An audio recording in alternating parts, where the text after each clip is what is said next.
Почитувани новинари, почитувани граѓани, судската постапка за случајот мафија гледаме дека тече со минимални пресуди, кои што треба да ги направат топовско месо некои административци во управните служби на МВР, додека одговорност по хиерархија кај министерот или другите надредени нема и не се знае кој е организаторот на целиот процес, во кој биле издадени 214 патни исправи на светски наркобосови, на платени убици и на терористи.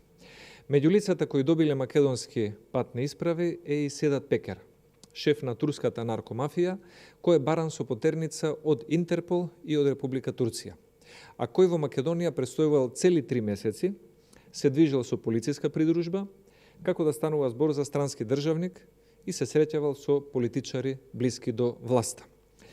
Лично Седат Пекер во видеообраќање од пред 2 дена кажа дека го познава македонскиот премиер, дека се пријатели и дека бил кај него дома. Предлагам да го видиме видеото од мафијашот Седат Пекер.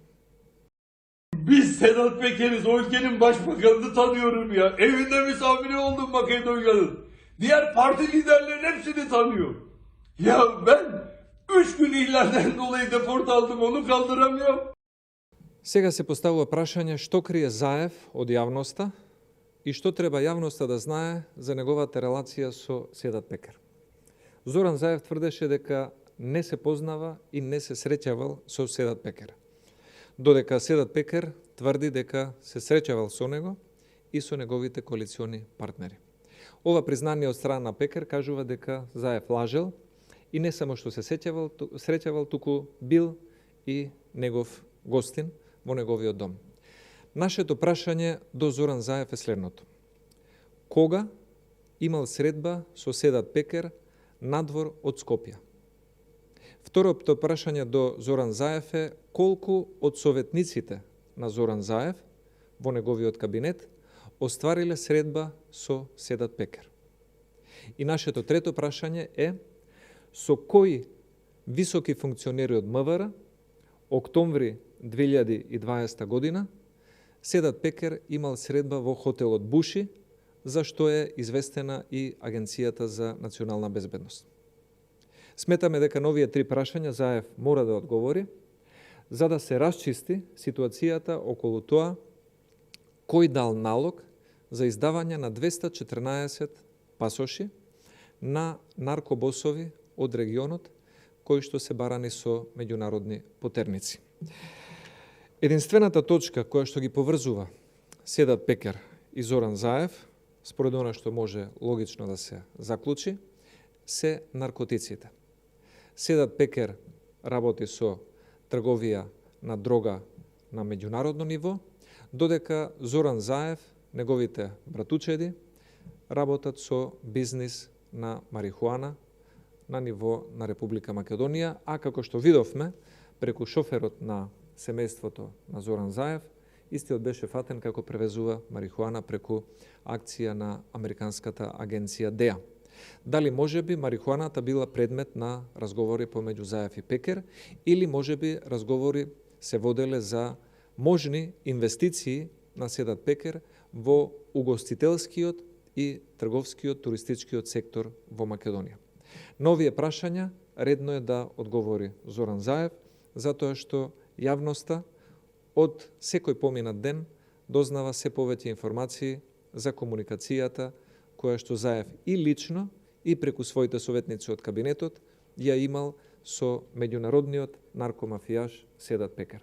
Затоа сметаме дека Зоран Заев е човекот кој што знаел зошто Седат Пекер кога бил уапсен не бил протеран во Турција, по кого што државата има објавено потерница, исто така и Интерпол, туку бил екстрадиран во соседно Косово.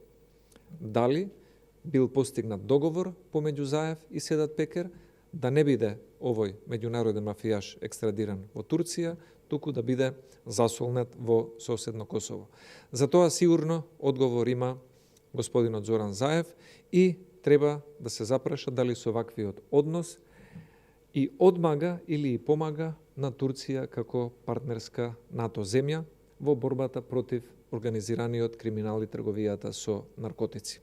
Очекуваме јавното обвинителство да отвори истрага по овој предмет, да го повика лично и Зоран Заев на разговор, но да повика и неколку советници од кабинетот на Зоран Заев, кои што оствариле лично средби со мафијашот Седат Пекер во изминативе неколку месеци. Ви благодарам и повелете доколку има прашања. Милошовски, ваш став за гласините дека треба да се реши проблемот со Бугарија за почеток со преговорите со Европската Унија и коментар околу господинот Зоран Заев кој тврдеше во изминативе 2-3 години дека само што не сте почнати преговори. По однос на почетокот на преговорите помеѓу Македонија и Европската Унија, ќе истакнам дека Македонија заслужи почеток на преговорите уште во 2009 година, кога ја доби препораката од Европската комисија дека е спремна да ги почне преговорите за членство. По однос на тврдењата на господинот Зоран Заев и барањето на изговори, ние сме зачудени како може истиот човек кој 2018 година тврдеше дека Македонија ги почнала преговорите за членство, денес да бара изговори зошто Македонија не ги почнува преговорите за членство. Во 2018 година немаше вето од Бугарија, но преговорите не беа отпочнати. Денес имаме дополнителни проблеми, а еден од проблемите за непочнувањето на преговорите е големата корупција на чието чело е Зоран Заев.